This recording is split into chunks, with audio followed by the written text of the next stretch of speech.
को बचाने के बाद मैं आपको बहुत ऊंचा समझती थी, लेकिन जितना ऊंचा मैं आपको समझती थी आज उतने मेरी नजरों में गिर चुके हैं। जिस इंसान की वजह से मेरी माँ की मौत हुई है, उस इंसान के लिए मेरे दिल में कभी प्यार नहीं पैदा हो सकता।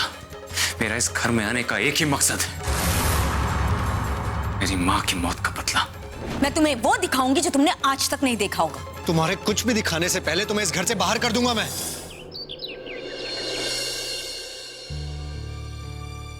पापा जी, चाय। मम्मी जी कहाँ हैं? वो मंदिर गई।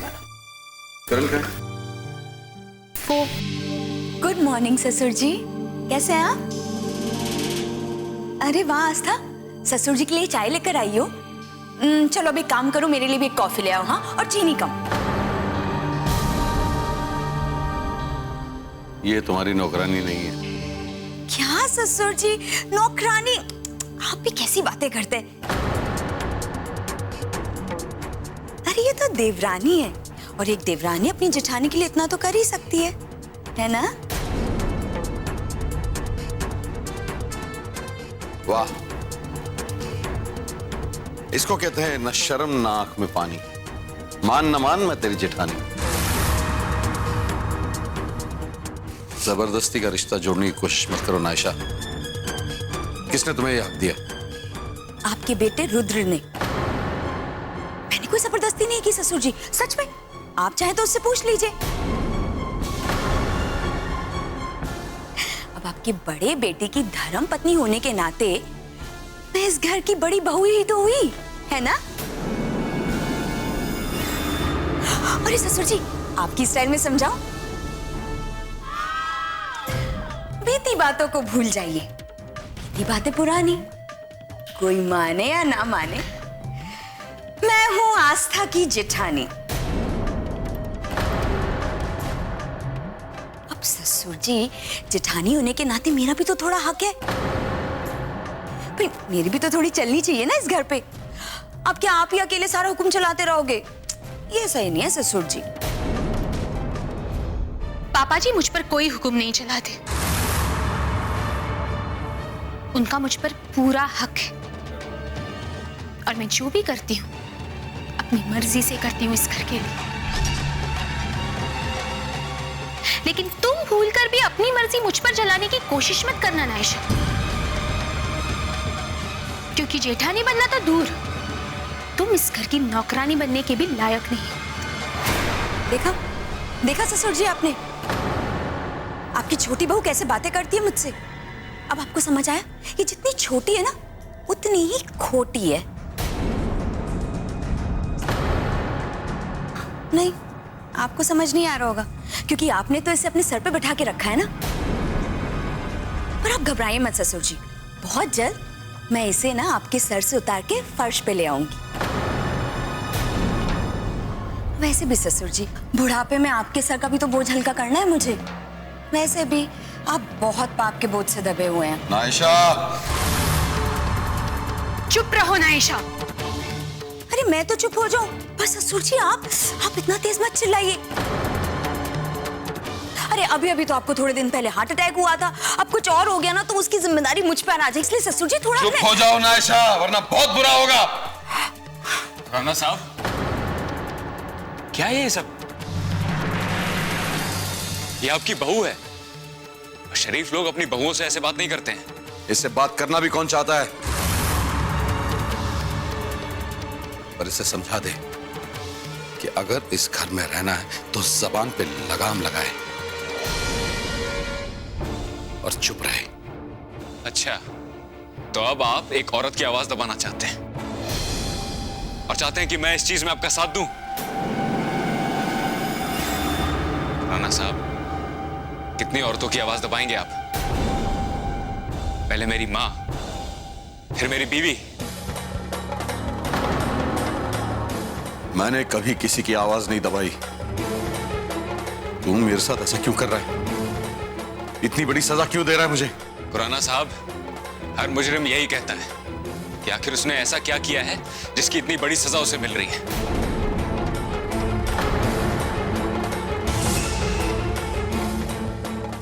ना कर देने से जुर्म खत्म नहीं होता, उसके गुनाह खत्म नहीं होते। अरे एक छोटी सी बात आपकी समझ में क्यों नहीं आ रही कि नायशा इस घर की बड़ी बहू है, और एक बहू होने के नाते इसके भी कुछ हक है जो इसे मिलने चाहिए। लेकिन ये घर भी तो आप लोगों का है, तो मैं जबरदस्ती तो कर नहीं सकता।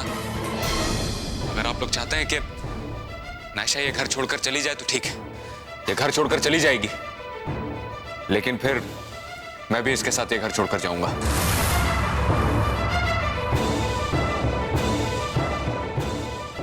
बाय ससुर जी, बाय देवरानी जी। बेटा ये लड़की मुझसे और बर्दाश्त नहीं होता। अगर मुझे कोई फैसला लेना है तो अपने दिल पर पत्थर रख लूंगा, पर इसे बाहर निकाल कर ही दम लूंगा। और अगर रुद्र जाना चाहता है इसके साथ तो चला जाए। नहीं पापा जी, मैं जानती हूँ रुद्र के जाने से आपके दिल पर क्या बीतेगी। जल्दबाजी में कोई फैसला मत लीजिए प्लीज। तो फिर क्या करूं? बस हमें सही वक्त का इंतजार करना होगा।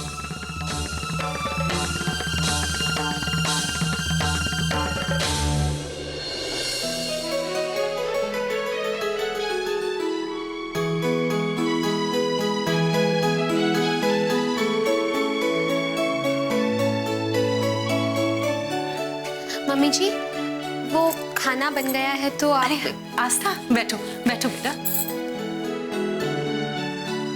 ये देखो बेटा, हमारा खानदानी हार है, मेरी सास ने मुझे दिया था। आज भी देख कितना चमक रहा है, खरा सोना है, बिल्कुल मेरी सास की तरह। भोली भाली और दिल की बहुत नेक।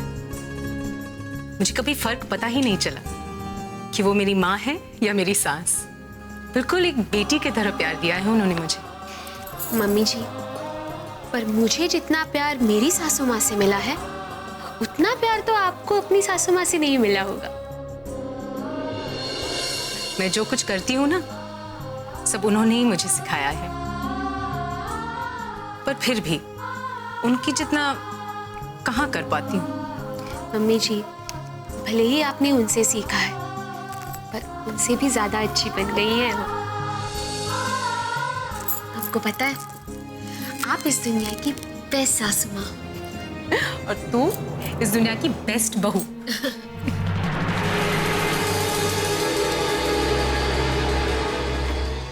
और पता है पुत्र, उनकी आखिरी वक्त में उन्होंने मुझे ये हार दिया था और कहा था ये हमारे घर की इज्जत है, इसे संभाल के रखना। और जिस तरह मैंने तुझे ये हार दिया है उसी तरह तू अपनी बहू को ये हार दे देना। मम्मी जी, ये हार तो बहुत सुंदर है। आजकल इतना भारी और इतना सुंदर हार कहाँ मिलता है। आज से ये हार तेरा। नहीं,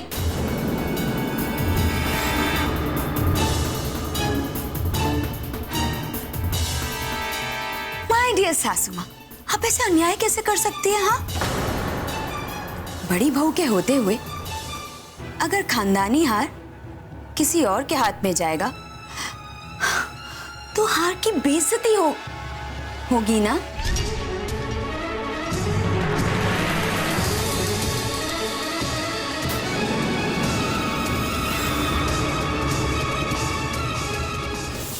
और इस घर की बड़ी बहू तो मैं हूं, है ना? तो ये हार मुझे मिलना चाहिए। सासू माँ, इस हार की बात तो तुम भूल ही जाओ। ये शुक्र मनाओ कि रुद्र के वजह से तुम्हें इस घर में रहने की जगह मिली है। और ये तुम्हें किसने कह दिया कि तुम इस घर की बड़ी बहू हो?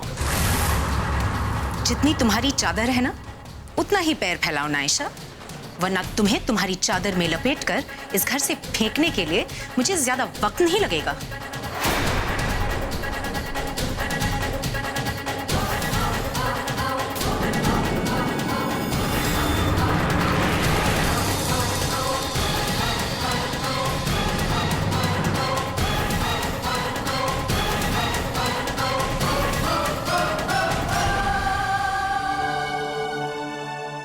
मम्मी जी, रहने दीजिए उसे। आप शांत हो जाइए, गुस्सा छोड़ दीजिए मम्मी जी। और नायशा की चिंता तो आप बिल्कुल भी मत कीजिए।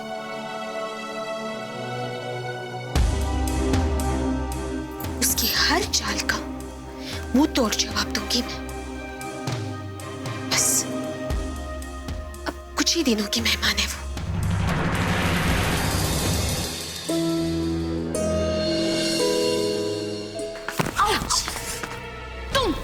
तुम देख के नहीं चल सकती? इतनी हड़बड़ी क्या है? आंखें तो तुम्हें भी दिए भगवान ने, तुम देख लेती। ओ हेलो, टकराया कौन, तुम या मैं? हम एक दूसरे से टकराए हैं, तुम मुझसे और मैं तुमसे। उसमें तुम बवाल मचाने की क्या जरूरत है? क्या प्रूफ करना चाहती हो? मैं कुछ प्रूफ करना नहीं चाहती, और वैसे भी अब तुम्हारी कोई चाल इस घर में चलने नहीं वाली, तो अपनी तमीज में रहो।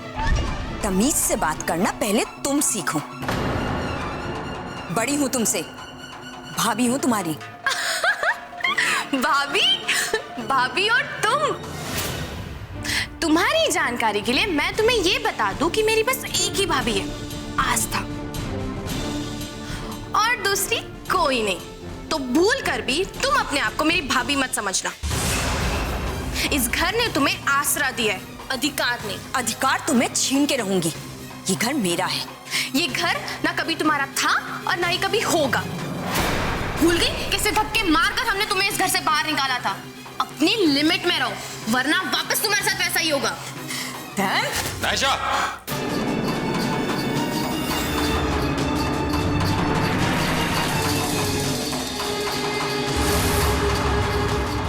क्या हो रहा है ये सब?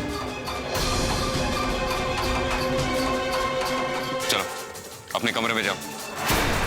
What? रुद्र, तुम मुझ पे गुस्सा कर रहे हो? हाँ? गलती इसकी है। ये चिल्ला चिल्लाकर बदतमीजी से मुझसे बात कर रही थी। बोल रही थी कि इस घर पे मेरा कोई अधिकार नहीं है और ये मुझे इस घर से बाहर निकाल देगी। नहीं सुना तुमने ये सब? नायशा, मैंने कहा ना कमरे में जाओ।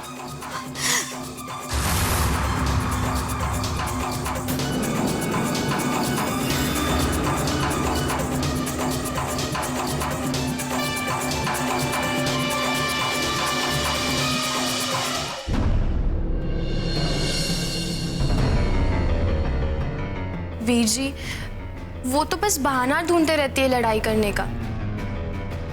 वो बहुत बुरी है वीर जी, हम सबको पता है ये बात। लेकिन पता नहीं क्यों आप उसको इतना सपोर्ट करते हैं। उसकी सारी बुराइयों को इग्नोर कर देते हैं आप। अगर आपको मेरे पे भरोसा है ना, तो उसे अपनी जिंदगी से और इस घर से बाहर निकाल दीजिए। वो उसी लायक है।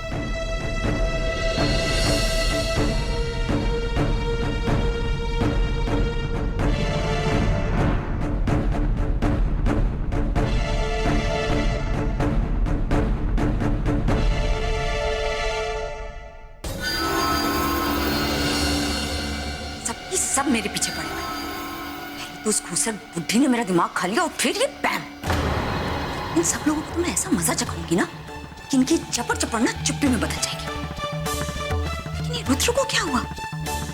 ऐसे तो बड़ी भीगी बिल्ली बना रहता है मेरे सामने, और आज अचानक से शेर बन गया। आने दो, बताती हूँ उसे। क्या बताने वाली हो? भैया मेरे राखी के बंधन को निभाना। आगे रक्षाबंधन मना के भैया। हाँ, इतना प्यार उमड़ रहा था भाई बहन के बीच में कि मेरे तो आंखों में आंसू ही आ गए। आज तुम उस प्रेम के कारण मुझ पर चिल्लाए। आज तुम्हारे लिए ये सारे लोग मुझसे ज्यादा इंपॉर्टेंट हो गए। हाँ, कहीं तुम अपना बदला भूलकर रिश्तेदारी तो नहीं निभाने लगे? कहीं तुम ये तो नहीं भूल गए कि तुम्हारे उस स्वार्थी बाप ने तुम्हारी मां के साथ क्या क्या किया था? हाँ, उनकी जान ले ली थी। बस नायशा, बहुत हो गया। शायद तुम भूल रही हो कि मेरी वजह से ही तुम इस घर में हो, इसलिए मुझे नसीहत मत दो। मुझे बहुत अच्छे से मालूम है मुझे क्या करना है और क्या नहीं। आज के बाद अगर तुमने मेरी माँ के बारे में कुछ भी कहा ना, मुझसे बुरा कोई नहीं होगा, समझी? रुद्र, मैं तो सिर्फ तुम्हें याद दिला रही थी, तुम तो बुरा मान गए। और हाँ, रही बात पैम की, तो एक बात कान खोलकर सुन लो। उसे इस दलदल में घसीटने की जरूरत नहीं है। उसकी कोई गलती नहीं है और मुझे उससे कोई बदला नहीं लेना। वो इस लड़ाई से बाहर है, समझी? आज के बाद अगर तुमने उससे किसी भी तरह की बात की या उसे कुछ भी कहा, तो याद रखना, रुद्र वो करेगा जो तुम सोच भी नहीं सकती, समझी?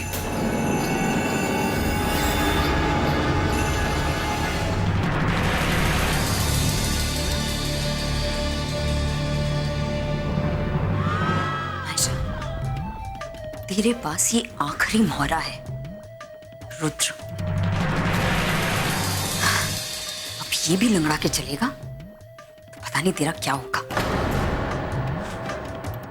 पर मेरे पास चॉइस ही कहाँ है, इसी से काम चलाना पड़ेगा।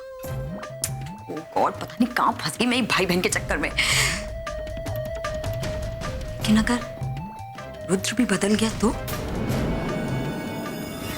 फिर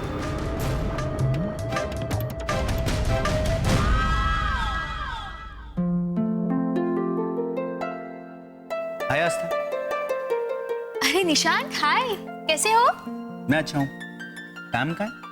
पैम कुछ काम से नीचे गई है, आती ही होगी। कुछ इम्पोर्टेंट काम था? नहीं। अरे तो आओ ना, बैठो आराम से, आओ। और बताओ, काम कैसा चल रहा है? अच्छा चल रहा है, हम दोनों काफी अच्छा काम कर रहे हैं और पैम भी बहुत अच्छे से सीख रही है। उसके अंदर तो नेचुरल टैलेंट है डिजाइनिंग का। मुझे नहीं पता था कि वो इतना अच्छा काम करेगी। एंजॉय कर रही है वो काम। अरे वाह, ये तो बहुत अच्छी बात है कि पैम इतनी लगन से काम कर रही है और ये उसके साथ काम करना बहुत एंजॉय कर रहे होंगे। हाँ? और निशांत, कैसे हो भाई? एकदम बढ़िया। अच्छी बात है, बढ़िया रहना भी चाहिए। वैसे शादी के बारे में क्या प्लान किया? नहीं, अभी तक तो कुछ डिसाइड नहीं किया। अच्छा,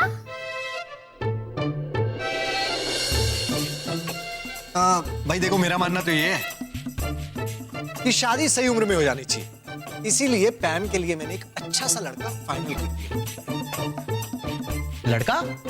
हाँ, नहीं तो लड़की फाइनल करूंगा क्या?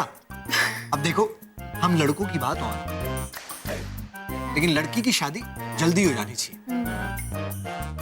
और वैसे भी पैम मेरी इकलौती बहन है, उसकी फिक्र तो मुझे ही करनी पड़ेगी ना। और हमारे घर की लाडली है तो पूरे धूमधाम से उसकी शादी करेंगे, क्यों करें? बिल्कुल।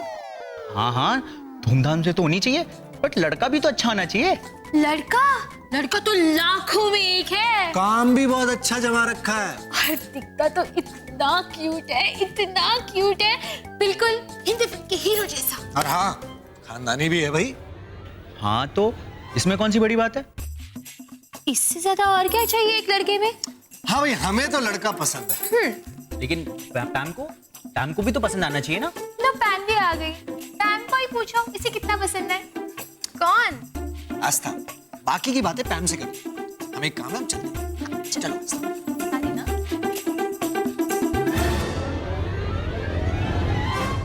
क्या बात है, आज तुम बड़ी जल्दी आ गए। वो तो ठीक है, पर तुमने मुझे बताया नहीं कि घर में शादी की बात चल रही है। लड़का भी फाइनल हो गया और मुझे इसकी भनक तक नहीं है। कौन सा लड़का, किसकी शादी, ये सब तुम्हें किसने बताया? तुम्हारे भैया और भाभी ने। अरे वो तो बस ऐसे ही मजाक कर रहे होंगे यार। बुद्धू, तुमने तो सीरियसली ले लिया। मजाक कर रहे थे? और क्या। अच्छा, मजाक कर रहे थे। लेकिन अगर लड़का देख भी रहे होगे तो तुम्हें क्या प्रॉब्लम? प्रॉब्लम? नहीं, कोई प्रॉब्लम नहीं है। अच्छा, मैं चलता हूँ। अरे ऐसे कैसे चल दिए? पहले बताओ तो कि प्रॉब्लम क्या है। जाने दो पैम, देर हो रही है। ऐसे तो मैं जाने नहीं दूंगी, पहले बताओ क्या प्रॉब्लम। प्रॉब्लम ये है कि मैं नहीं चाहता कि तुम किसी और लड़के से शादी करो। मतलब? मतलब किसी भी ऐसे वैसे लड़के से। होनी चाहिए? ऐसे लड़के से जो तुम्हें समझता हो, तुम्हारा ध्यान रखता हो, तुम्हारी सारी गलतियों को नजरअंदाज करता हो, जो तुम्हें प्रिंसेस की तरह रखे। लेकिन ऐसा आइडियल लड़का मिलेगा कहाँ? मिलेगा, क्यों नहीं मिलेगा, जरूर मिलेगा। हो सकता है कि वो तुम्हारे आसपास ही बैठा हो, थोड़ा इंतजार करो।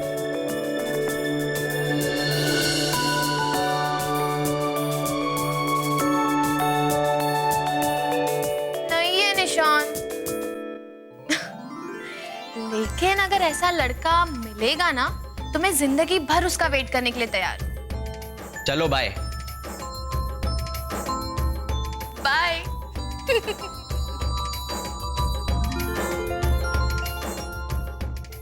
पागल।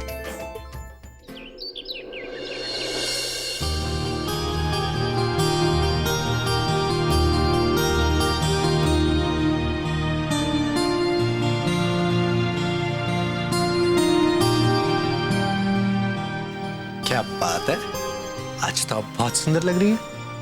वो तो मैं रोज लगती हूँ। हाँ, लेकिन आज आप जरूर अच्छे लगे। अच्छा, मतलब तुम रोज सुंदर लगती हो और मैं कभी कभी। ये तो अपनी अपनी पर्सनैलिटी की बात है, यू नो। कहीं ऐसा तो नहीं है कि तुम कभी कभी आईना देखती हो और मैं रोज? मतलब आप मानेंगे नहीं। अच्छा चलो मान गया। वैसे आस्था, मुझे ना तुमसे कुछ बात करनी थी। बताइए ना। इधर आओ मेरे पास, बहुत जरूरी बात है। बताइए। तुम बुरा तो नहीं मानोगी ना? बिल्कुल नहीं करण, बताइए ना। पक्का? पक्का। प्रॉमिस? प्रॉमिस। आस्था, रात बहुत हो गई है, चलो सो जाते हैं। करण, ये तो वही बात हुई ना, खोदा पहाड़ और निकली चुहिया। मतलब? रहने दीजिए, आप नहीं समझेंगे। अच्छा, तो तुम समझा दो। खुद समझ जाइए। अरे रे, तुम तो नाराज हो गई। थोड़ा सा। तो कैसे मनाओ? जैसे रोज मनाते हैं, कहानी सुना के। ओके। एक था राजा, एक थी रानी, दोनों में प्यार हुआ और फिर खत्म कहानी। बातें मत बनाओ, साफ साफ बताओ हार कहाँ है। आस्था, तुम्हारी हिम्मत कैसे हुई मुझ पे ऐसे इल्जाम लगाने की? नहीं, तुमने तो हाथ साफ नहीं किया उस हार पे, क्योंकि जितनी शरीफ तुम दिखती हो उतनी हो नहीं। आयशा, जबान संभाल कर बात करो, वो बहू है हमारी। राणा साहब, क्या हो रहा है ये सब? क्यों चिल्ला रहे हैं इस पे? हमारा खानदानी हार चोरी हो गया है। चोर सामने है पर मान नहीं रहा।